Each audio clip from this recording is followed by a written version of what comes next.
Hey everybody, welcome back to my channel. This is Abby with Abby Reviews. This is going to be my review and recap of the Come Up New York um season 4, episode 6, I think. I think we're at episode 6, if I'm not mistaken. I think so. Yeah. Child, we gonna see, cause after that mid-season trailer and the babies are supposed to be going out of town on a trip together, I can feel the drama from here. So, well, we gonna see. Let's jump into it. That was a lot in the first 15 minutes. The first 15 minutes was a lot. So, of course, we did all the on the previous episodes and all that good shit. So, we are now on our way to Atlantic City. So, O'Neill, Andre, and Joel is in one car. Is Spanky and Nakai are in another car. And I'm sure the rest of the children are coming up, Tyrone and all them. So O'Neill has an issue with Tyrone because Tyrone broke the seatbelt in his car when he was giving him a ride. And instead of saying, "Oh, I'm so sorry," or even making an overture of how much does it cost to get fixed, I'll get it fixed, or I'll try and get it fixed, or whatever. He was talking about, "I didn't break your raggedy ass car," blah, blah, blah, all of these things. So that's an issue that O'Neill feels like he needs to address. Then Nakai, I don't know who they going to address, but Andre is going to sit down and have a one-on-one with Spanky about their particular issue, and I hope they work that out. Uh, but then Andre tells O'Neill, because O'Neill and Nakai got in it at Tashin's housewarming party. Talk about Nakai's running around telling people that they gonna throw they gonna throw drinks on people. First, why would you tell that child that? Why would you tell him that? Well, I guess to warn him. So I kind of understand. But O'Neill is like, first of all, that's that's not what they're gonna do. They're not that. That's not who they are. Because they'll be swallowing their teeth. Not O'Neill getting bucked out of. Okay, where that come from? Where did that come from? Because I ain't never seen that from him before. But all right, I guess. Don't push him because he not a killer, but don't push him, child. Ooh, Jesus. We going to see what happens, child. I feel like it's going to go left quickly because everybody seems to have a art with everybody. So we going to see what happens. Okay, so I got to say with this issue with Tyrone and O'Neill, I'm on O'Neill's side with this. Bruh, you broke my car. And then when I brought it to your attention, it wasn't just you owe me, here's the invoice for me getting my car fixed because you broke it. It was just, I can get my car fixed. That wasn't the issue. The issue was just apologize. Just acknowledge that you broke it and apologize. That's all I wanted. I didn't want you to do anything other than that. Nothing other than that. And you couldn't even do that, and you got a smart ass mouth concerning the car that you don't that I was doing you a favor to give you a ride in the first place. And you broke my belongings. And so instead of apologizing like an adult, you decide to be an asshole about the whole situation. And then when I bring it to your attention, respectfully, again, that hey, I didn't like how this situation went, with the things that you said, I felt like it was disrespectful. And again, instead of apology being like, yeah, you know what, maybe I was out of line, I apologize. Not you. You doubling down. And so now that O'Neill is getting disrespectful back, then it's just up at this point because this all could have been over if you had just taken accountability for breaking the seatbelt in the car and just apologizing. It's very simple. It's very simple. Tyrone, I'm gonna call bullshit, beloved. I'm gonna call bullshit, cause you can't tell me that you are not picking at this baby at this point. First of all, talk about, oh, you gotta get a thicker skin, you gotta do this. I'm gonna say whatever I want to. Bate boom, boo, boo, boo, boo, boo. That's fine and dandy. Uh, However, if this person is your friend and y'all are cool and y'all have this good relationship with each other, why would you talk to your friend that way, in that manner? Why wouldn't you show no contrition when you've done something wrong to that person? And they came to you and was like, you did this, and I'm just telling you that it made me feel a type of way.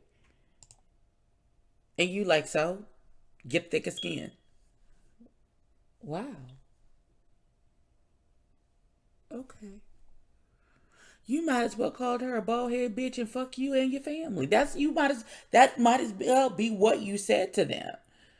Because it's the same thing. Your complete disregard for this young man's feelings, um, and you're supposed to be his friend is really just it's beyond. It's really just beyond. I listen. And I feel like the more O'Neal tries to pay it and just be like, okay, so we just go, the more you wait until right until it's almost resolved, and then you say something else smart to rile that child back up again, because that's what that feels like. And I am not as in my old age, I have gotten a lot. You think you get more patience, some stuff you get more patience for, some things you get less, and this is one of the things that I have less patience for as I have gotten older. And it would have been night night, boop boop. What? Because I'm done talking at this junk. I've explained it. I've explained clearly. You're not getting it. Clearly, you don't want to get it. Cool. Get this one too. Then, but I'm violent, so don't listen to me. But me, this conversation went a lot long. This conversation went along a lot longer, and it would than I could have personally tolerated. That's just me. I'd have had to, if I wasn't going to become physically violent with you, I would have had to remove myself. I would have had to stop talking to you immediately and remove myself from the situation and go in another room until I could breathe. Because, I'm sorry, beloved. Nah. Okay, before we get into the next part of this, I'd just like to say, O'Neal, I'm very proud of the way you handled that and how you just let it go, because it was very much giving, I'm sorry, but not really, but really, but I love you, but fuck you. That's what it was really given from Tyrone. I don't know if he is aware of that's how he comes across. Clearly, he doesn't care because he keeps doing it over and over and over again. But I'm very proud because listen, and then you had the listen. This is the forethinking of a grown up. They said, okay, well, let's go get a drink. He was like, wait, I don't really want to drink because I know Nakai is on their way here, and I feel like that's gonna get out of hand with them. So let me not do too much and be too far gone, because then it's really gonna be a thing. So I respect that. I'm gonna fix this lash because it's driving me crazy. But I respect that 150%. Nakai been in the house 34 seconds. I'm gonna put the lash on. Shut up. 34 seconds. And now there's been a whole brouhaha about the room and whose room it is. And she is supposed to be Damo's room, but she done picked the room. And nobody said anything about the room, so she dared somebody to take her stuff out the room. They done laughed at her Louis Vuitton bag and called it fake. Probably was. Shout out to DH Gate. Cause who paying $7,000 for luggage when you don't have to? We'll talk about that later. Uh, then next thing I know, producers is asking because baby is doing they confessional, And so they said, what happened between you and O'Neal with the pointing of the hands in the face of the living room? And so next thing I know, I think O'Neal was trying to start to have a conversation with Nakai, and Nakai was like, "Well, why are you standing up?" They were both standing up. I don't know if there was a place to sit down in the room that they were even in, or if that was one of the bedrooms, or if that was the living room. I don't know because it does. You can only see from like the waist up. We can only a small portion of the room. So I don't know what's going on in that room that they're in. He's like, I'm standing up because you standing up. And she was like, well, you said that you needed to handle something. So what? And he was like, well, she's like, do you want to fight? And he was like, do you? They were like, do you want to fight? And he was like, do you want to fight? And apparently they putting their cups down to go fight. That is crazy to me. That is crazy to me. That is nuts. But we gonna, child, we gonna see what's finna happen. And I'll put this damn lash on. This is the most convoluted prelude to an altercation or non-altercation. I don't know. But they gonna show each other. You don't want to smoke with me. Check my resume, bitch, because I dust bitches. And that's just what it is. Me, unfortunately, because I am violent, it wouldn't have got that far with me. Because the moment Nakai did too much for me, boppity bop, it would have been, no, why are we still talking? Let my hands do the talking for me. Bop, bop, bop, body bop, bop. Like, I don't understand. This is a lot of talking. But yeah, don't tell these people Airbnb either. That's another thing. Y'all in somebody else's Airbnb. So I listen. Don't tell them people stuff. Come on outside. We don't even like. It doesn't even have to be any of this. Just come outside. I don't need to hear all of the words about, well, show me because I'm gonna show you and you don't want to smoke and possibly. All right, that's fine. Come outside because the wig is coming off. Not a problem. Let's my nails are already out. Let's go outside because I it's too much talking for me at this juncture. Let me whoop your ass and then you can get your ass back in the car and go back home. Let's do that because that's what I would rather do because all of this tit tat back and forth stuff, and I'm old, y'all. I'm too old for this.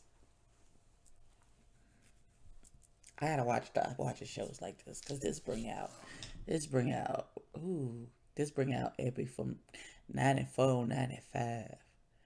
That broad to take your block off. She won't eat. Ain't even no. What are we talking? Ain't even no talking. Ain't even no arguing. Here I come. Boopity boop boop boop. Like I know. But okay, we gonna see what happened now. Tashin and Andre have pulled O'Neal up as he's still on 10. Nakai is like he don't want none. He don't want none, and playing with they braids. Like I don't even understand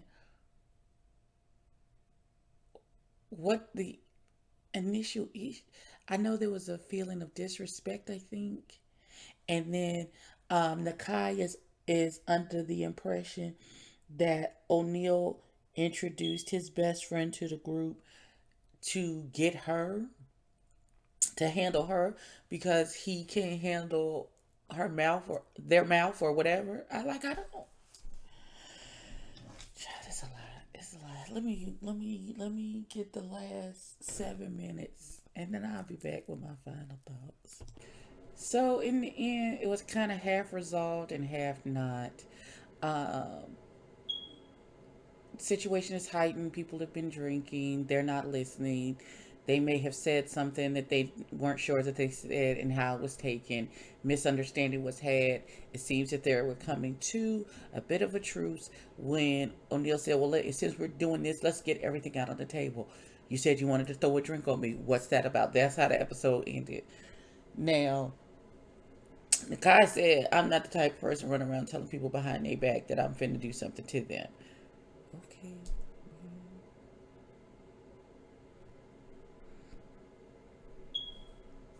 we gonna see.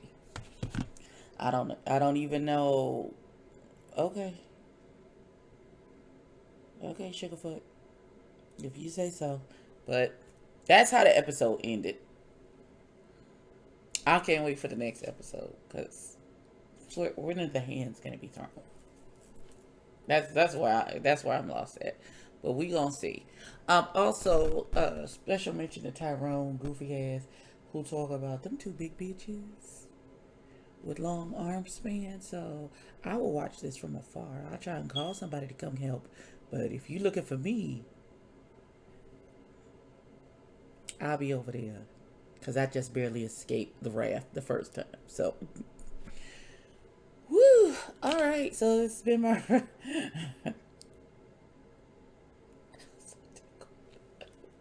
this has been my review and recap for the come up season 6. Ooh, it's season 6. I've been calling it season 5. My God. Season 6 episode no, season 4, episode 6. Like, comment, and subscribe. Tell a friend to tell a kid, and I'll catch you later for something. Peace.